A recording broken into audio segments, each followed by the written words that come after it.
Hello, അപ്പോൾ എല്ലാവർക്കും chilli ഫ്ലേക്സിൻ്റെ പുതിയൊരു വീഡിയോയിലേക്ക് സ്വാഗതം. ഇന്നത്തെ നമ്മളെ വീഡിയോ ഒരു ഈവനിങ് വ്ളോഗാണ്. ഈ ഒരു വീഡിയോ എല്ലാവർക്കും ഇഷ്ടമാവുമെന്ന് വിചാരിക്കുന്നു.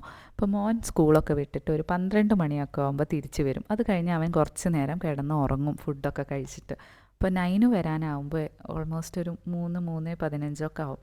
അപ്പോൾ ഇപ്പോൾ സമയം ഏകദേശം 2:30 മണിയായി. അപ്പോൾ ഞാൻ അവൾക്ക് എന്തെങ്കിലും ഒരു സ്നാക്ക് ഉണ്ടാക്കി കൊടുക്കണം എന്ന് വിചാരിച്ചിട്ടാണ് എഴുന്നേറ്റത്. അടുക്കളയിലെത്തിയപ്പോഴേ ഉച്ചത്തെ പാത്രം കഴുകിയ പാത്രങ്ങളൊക്കെ ഞാൻ അവിടെ തന്നെ വെച്ചിട്ടുണ്ടായിരുന്നു. അപ്പോൾ യൂഷ്വലി ഈ ഒരു ഉച്ച സമയമൊക്കെ ആകുമ്പോൾ ഈ ഭാഗത്തേക്ക് നല്ല വെയിലാണ്. അപ്പോൾ പാത്രങ്ങളൊക്കെ ഉണങ്ങാനുള്ള പാത്രങ്ങളൊക്കെ ആണെങ്കിൽ അവിടെ ഇരുന്നാൽ തന്നെ നന്നായിട്ട് ഉണങ്ങിക്കോളും. അതേപോലെ കഴിഞ്ഞ ആഴ്ച നൈനൂന് സ്കൂളിലേക്ക് കുറച്ച് സാധനങ്ങൾ വാങ്ങിക്കാൻ വേണ്ടി വി മാർട്ട് എന്ന് പറഞ്ഞ ഷോപ്പിൽ പോയപ്പോഴാണ് ഈ ചീനച്ചട്ടി അവിടെ കണ്ടത്.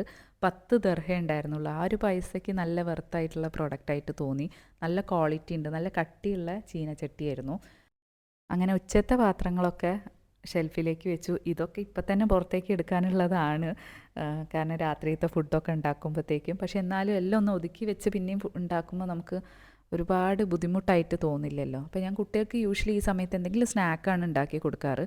ഇന്ന് രണ്ടാൾക്കും കോൾഡാണ്. ഇവിടെ നല്ല ചൂട് തുടങ്ങിയിട്ടുണ്ട്. അപ്പോൾ നല്ല കോൾഡ് ഉണ്ട് രണ്ടാൾക്കും. അതുകൊണ്ട് കഞ്ഞിയാണ് ഉണ്ടാക്കി കൊടുക്കുന്നത്. അപ്പം പൊടിയരി കഞ്ഞീൻ്റെ കൂടെ ഞാൻ കുറച്ച് പരിപ്പും കൂടെ ചേർക്കും. ഈ പരിപ്പ് എന്ന് പറഞ്ഞാൽ ഒരു എല്ലാ പരിപ്പും കൂടി മിക്സ് ചെയ്ത് ഒരു പരിപ്പായിട്ട് വാങ്ങിക്കാനായിട്ട് കിട്ടും. ഇവിടെ നെസ്റ്റോലൊക്കെ ഉണ്ട്. അപ്പോൾ അതിൽ എല്ലാ പരിപ്പും ഉണ്ട്. ചെറുപയർ പരിപ്പ്, മസൂർ ദാൽ എന്നൊക്കെ പറഞ്ഞിട്ടുള്ള പല ടൈപ്പ് ഉണ്ടല്ലോ, അതെല്ലാം ഉണ്ട്. അപ്പോൾ ഞാനിവർ ചെറിയ ഇങ്ങനെ കഞ്ഞിയിൽ പരിപ്പിട്ടിട്ടാണ് കൊടുക്കാറുള്ളത്. അപ്പോൾ അത് നമ്മൾ കുറച്ച് വെള്ളം ഒഴിച്ച് അടുപ്പത്തേക്ക് വെക്കുന്നുണ്ട്. അപ്പം അങ്ങനെ അവരുടെ സ്നാക്കിൻ്റെ കാര്യം റെഡിയായി. അപ്പോൾ ഈ ഒരു സമയത്താണ് യൂഷ്വലി ഞാൻ റീൽസൊക്കെ എടുക്കാറുള്ളത്. ഈ കുക്കിംഗ് റീൽസൊക്കെ അല്ലേ, അത് യൂഷ്വലി ഉച്ചയ്ക്ക് ശേഷമാണ് എടുക്കാറുള്ളത്. അപ്പോൾ ഇന്ന് തീരെ സമയമില്ല. അപ്പോൾ ചെറിയ സിമ്പിളായിട്ടുള്ളൊരു റെസിപ്പിയാണ് ഞാൻ വീഡിയോ എടുക്കുന്നത്. ഈ ഒരു വീക്ക് തന്നെ ആ ഒരു വീഡിയോ ഇടുന്നുണ്ട് കേട്ടോ. അപ്പോൾ ഞാൻ കുക്ക് ചെയ്ത് പകുതി ആയപ്പോഴാണ് നൈനൂനെ ബസ്സിൽ നിന്നുള്ള ആൻറ്റി വിളിച്ചത്. അങ്ങനെ എത്തിക്കഴിഞ്ഞ് വീഡിയോ എടുക്കുന്ന കണ്ടപ്പോൾ കുറച്ച് അവളെ കയ്യിൽ നിന്നുള്ള ആക്ഷനും കാര്യങ്ങളൊക്കെ ഇടും കേട്ടോ വീഡിയോ കാണുമ്പോൾ. എപ്പോഴും ഇവൾ സ്കൂളിൽ പോകാൻ തുടങ്ങിയപ്പോൾ തൊട്ടിട്ടുള്ള സ്കൂൾ വിട്ട് വന്നാൽ ഞാൻ ഫസ്റ്റ് ചെയ്യുന്ന കാര്യമാണ് ടിഫിൻ ബോക്സ് തുറന്ന് നോക്കുക എന്നുള്ളത്. ഇന്ന് ചില ദിവസം ഇതൊക്കെ കാലിയാക്കിയിട്ട് വരും, ചില ദിവസം ഈ കൊണ്ടുപോയ സാധനം അതുപോലെ തിരിച്ചു കൊണ്ടുവരും. ഇന്ന് അങ്ങനത്തെ ഒരു ദിവസമാണ്. ആ ഒരു സങ്കടത്തിൽ ഞാൻ ഈ പാത്രം കൊണ്ടുവരുമ്പോൾ ആ പാത്രം എൻ്റെ കയ്യിൽ നിന്ന് നിലത്ത് വീഴുകയും ചെയ്തു.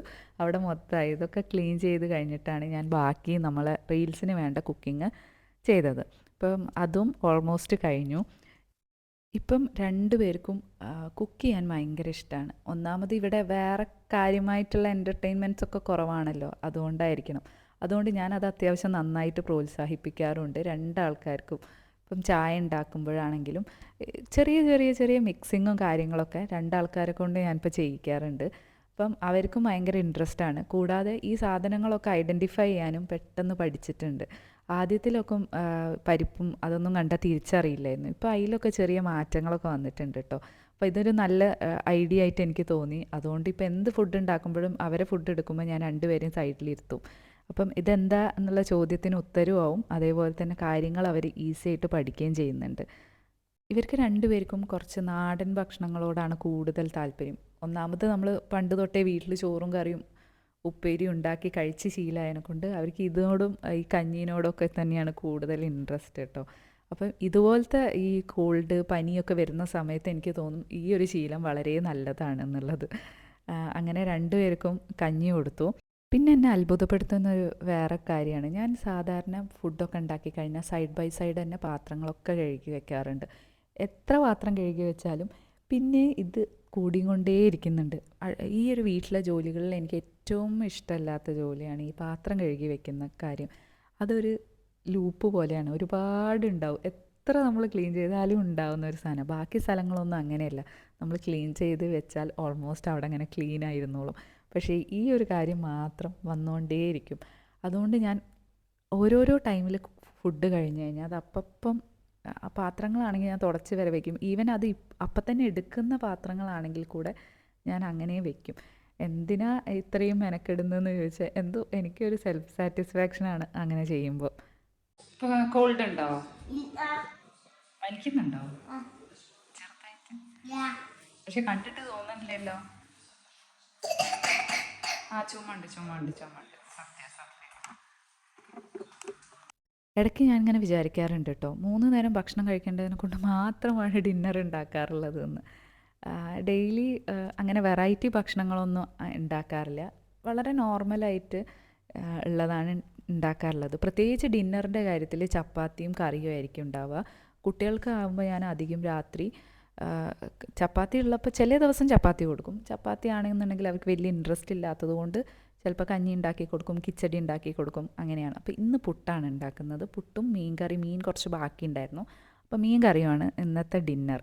മീൻ കറി ഉണ്ടാക്കാൻ ഞാൻ അത്രയേറെ സ്പെഷ്യലിസ്റ്റ് ഒന്നുമല്ല. നമ്മളെ ചാനലെടുത്ത് നോക്കിയാലും അറിയാം, ഏറ്റവും കുറവ് മീനിൻ്റെ റെസിപ്പീസ് ആയിരിക്കും. എന്നാലും ഒരു മുളകിട്ട മീൻ കറിയാണ് ഇന്ന് ഉണ്ടാക്കുന്നത്. എണ്ണ ചൂടാക്കി കുറച്ച് ഉലുവ ചേർത്ത് കൊടുത്തു. അതിലേക്ക് കരിവേപ്പില, ഉള്ളി. ശരിക്കും പറഞ്ഞാൽ മീൻ കറിയിൽ വളരെ കുറച്ച് ഉള്ളി ചേർത്താൽ മതി.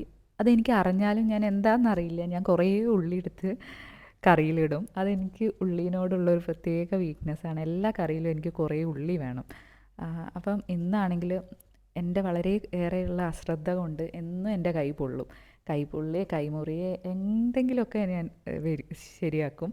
അതുകൊണ്ട് ഇന്ന് കൈ അത്യാവശ്യം മുറിഞ്ഞതുകൊണ്ട് എനിക്ക് മര്യാദയ്ക്ക് കട്ട് ചെയ്യാൻ പറ്റിയില്ല. അപ്പം ഞാൻ ചോപ്പറൊന്നും വേണ്ടാന്ന് വിചാരിച്ചിട്ട് കൈ വെച്ചിട്ട് തന്നെ ഒന്ന് റഫായിട്ട് മുറിച്ചതിനെ കൊണ്ട് ഉള്ളിക്ക് കുറച്ച് വലുപ്പം കൂടിപ്പോയി. അങ്ങനെ ഉള്ളി ഒന്ന് വാടി വന്നപ്പോൾ പച്ചമുളക് ഇട്ടു, മഞ്ഞൾപ്പൊടി ചേർത്തു, മുളക് പൊടി ചേർത്തു. ശരിക്കും കുറച്ച് ഉള്ളിയും നല്ല മസാലയിൽ ആ ഒരു മീൻ തിക്കാവുമ്പോഴാണ് ശരിക്കും പറഞ്ഞാൽ നല്ല ടേസ്റ്റ് ഉണ്ടാവുക. അപ്പോൾ ഞാൻ നന്നായിട്ടൊന്ന് മസാല വാട്ടിയെടുത്തതിന് ശേഷം ഇതിലേക്ക് പുളിവെള്ളം ചേർത്ത് കൊടുത്തു. കുറച്ച് വെള്ളത്തിൽ പുളി ഞാൻ മുന്നേ കുതിർത്തി വെച്ചിട്ടുണ്ടായിരുന്നു. ആ പുളിവെള്ളം കൂടി നന്നായിട്ട് ചേർത്ത് കൊടുത്തിട്ട് ഇനി നമുക്ക് തക്കാളി ചേർത്ത് കൊടുക്കുക. ആവശ്യത്തിന് ഉപ്പും കൂടെ ചേർത്ത് നന്നായിട്ട് തിളച്ചതിന് ശേഷമാണ് മീൻ ചേർത്ത് കൊടുക്കേണ്ടത്. അപ്പോൾ ഈ ഒരു സമയത്ത് നല്ല അടി എനിക്ക് ബാക്ക്ഗ്രൗണ്ടിൽ കേൾക്കാനുണ്ടായിരുന്നു കേട്ടോ.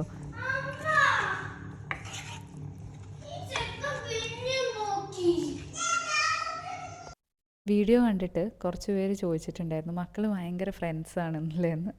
അങ്ങനെ ആവാൻ വഴിയുണ്ടെന്ന് എനിക്ക് തോന്നുന്നില്ല കേട്ടോ. രണ്ടുപേരും അത് ഈ പ്രായത്തിലൊക്കെ ആണെങ്കിൽ രണ്ടുപേരും ഭയങ്കര അടിയായിരിക്കും. ഇവിടെ നല്ല അടിയാണ്. ആദ്യത്തിലൊക്കെ ഞാൻ മിണ്ടാതിരിക്കുന്നൊക്കെ പറഞ്ഞ് രണ്ടാളെയും ഓരോ ചീത്ത പറയും ഇടയ്ക്ക്. പക്ഷേ ഇപ്പം ഞാൻ ശ്രദ്ധിക്കാറേ ഇല്ല എന്നുള്ളതാണ് സത്യം. അപ്പം അങ്ങനെ നമ്മളെ മീൻ കറിയിൽ കഷ്ണങ്ങളൊക്കെ ഇട്ടു, മീൻ തിളയ്ക്കാൻ വെച്ചു. നമ്മൾ പുട്ടും കൂടെ ഓൾമോസ്റ്റ് റെഡി ആയിട്ടുണ്ട്. അപ്പം ഇതൊക്കെ കഴിഞ്ഞ് കഴിഞ്ഞാൽ ഞാൻ അടുക്കളയൊന്ന് ജസ്റ്റ് വാക്വം ചെയ്തിടും. ഇതോട് കൂടിയിട്ട് നമ്മളുടെ അന്നത്തെ അടുക്കളയിലെ കലാപരിപാടികളൊക്കെ കഴിഞ്ഞു. അടുക്കള ക്ലോസ് ചെയ്തു കേട്ടോ.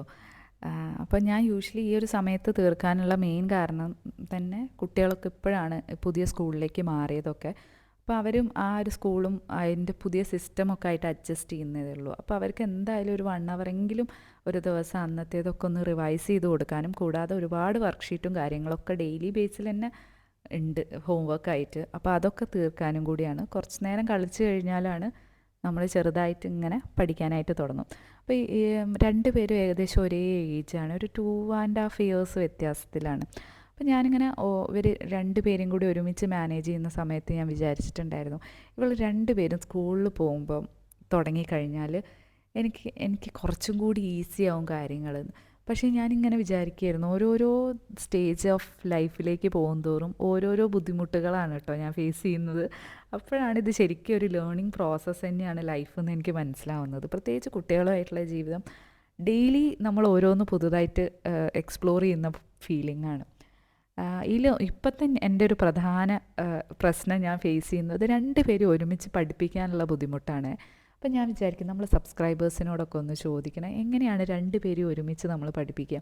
കാരണം ഇവിടെ ഒരാളെ ഞാൻ ഒന്ന് ജസ്റ്റ് നോക്കാൻ ഇരുത്തി കഴിഞ്ഞാൽ അടുത്ത ആളെ എഴുന്നേറ്റ് പോയിട്ടുണ്ടാവും. അടുത്ത ആൾക്ക് ഹോംവർക്ക് കൊടുത്ത് ഒരാളെ നോക്കുമ്പോൾ മറ്റേ ആൾ പോയിട്ടുണ്ടാവും. ഇങ്ങനെ 2 പേരും 2 വഴിയിലേക്കായിട്ട് നീങ്ങിപ്പോവും.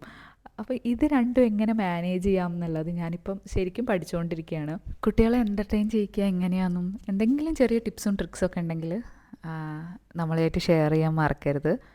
ഈ ഒരു കുഞ്ഞു വീഡിയോയിൽ ഇത്രയേ ഉള്ളൂ. ചെറിയൊരു വീഡിയോ ആണ്. ഈ ഒരു വീഡിയോ എല്ലാവർക്കും ഇഷ്ടമായി എന്ന് വിചാരിക്കുന്നു. ഇഷ്ടമായിട്ടുണ്ടെങ്കിൽ നമ്മളെ ചാനൽ സബ്സ്ക്രൈബ് ചെയ്യാൻ മറക്കരുത്. അഭിപ്രായങ്ങൾ കമൻറ്റിൽ പറയാനും. അടുത്ത വീഡിയോ ആയിട്ട് കാണാം.